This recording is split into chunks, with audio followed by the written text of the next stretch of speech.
చెట్టునవుతాను, పుట్టనవుతాను, పక్షినవుతాను, మింటిపై చుక్కనవుతాను. అసలు కొన్నేళ్ల కబ్జాదారుడే అడవికి సొంతదారుడైతే మరి వందల వేల సంవత్సరాల కాపుడు వస్తుంది. నేను అడవికి పరాయి వాడిని అయిపోయాను. ఇప్పుడు మీరేం చేయబోతున్నారు? సురక్షిత ప్రాంతం ఎక్కడా? ఎక్కడా? అసలు నా శరీరం, నా ఆత్మ నడి వీధిలో వేలం వేయబడినప్పుడు నా అంగాంగాలను కోసుకొని పంచుకొని నన్ను నడి వీధిలో అమ్మకానికి పెట్టినప్పుడు నా ఆత్మకి ఎంత ఘోషించింది.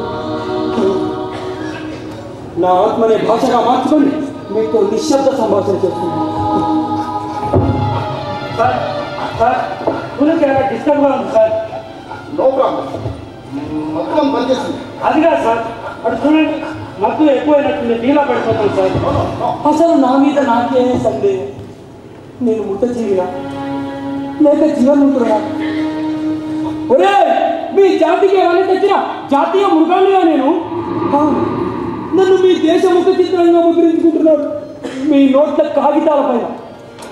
మీ జాతి సంస్కృతి జల్లడలోంచి అడవి తల్లి జారిపోతుంది.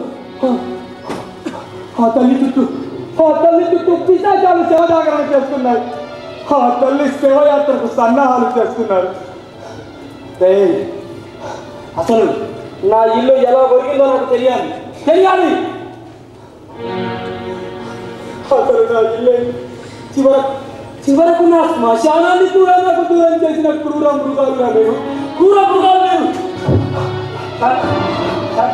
అభయారణ్యం కంటే జూలో ఉంచితే క్షేమమే ఉంది సార్. కొన్నాళ్ళు అబ్జర్వేషన్లో ఉంచి ఆ తర్వాత అన్నిలో వదిలేస్తాం సార్. జూలో అక్కడ 6 అడుగుల ఇనుప బోర్లో నన్ను పెట్టి నా స్వేచ్ఛను ఊరి తీసి నన్ను జీవోత్సవంలో మార్చి కేరింతలు కొట్టే ఈ మానవ మృగాల చేతుల్లో ఆత్మలు ఇంకా చంపబడదు. ఆ పసిపిల్లల్ని చూసినప్పుడల్లా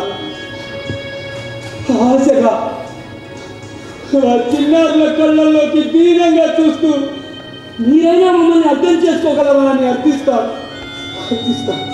అవసరమైతే ఖర్చుస్తాను.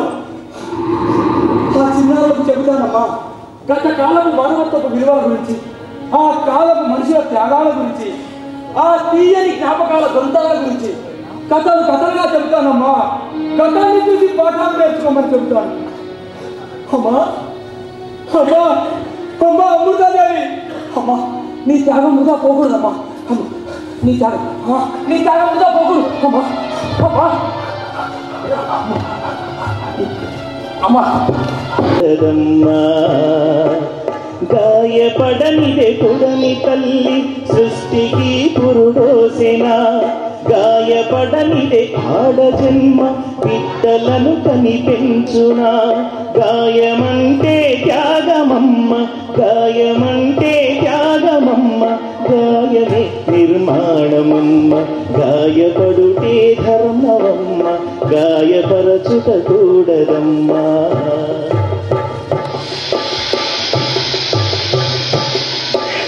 గాయపడనిదే గంగమాత ఎత్తిపోగలుగునుకునా. గాయపడనిదే రైతు గుండె రత్నరాసులు నిండునా. గాయమంటే గురువు మాట, గాయమంటే గురువు మాట, గాయమే నీ వెలుగుబా.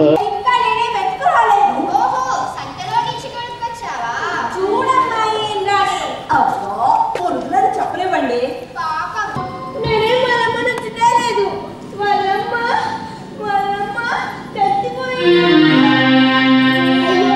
చచ్చిపోయిందా? అవునమ్మా, అడవికి కట్టపుల్లల కోసం వెళ్ళాను. అక్కడ వాళ్ళమ్మ చచ్చిపోయిందమ్మా. అందుకని నీకు చూపిద్దామని. మంచి పని చేసి క్యారెక్కమ్మా. అమ్మ కూడా నేను మెచ్చుకుంది కదా, ఏడకు. అవును కదా అమ్మా, దీనికి ఆకలిస్తుందేమో, ఆకలిగా ఇది చచ్చిపోతుందేమోనమ్మా.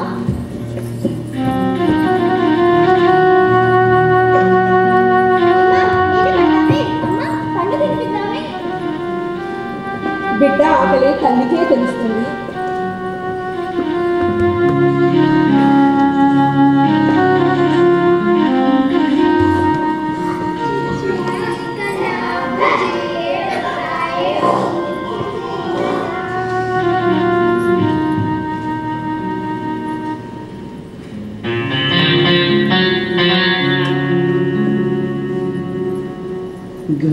భయపడుటే ధర్మం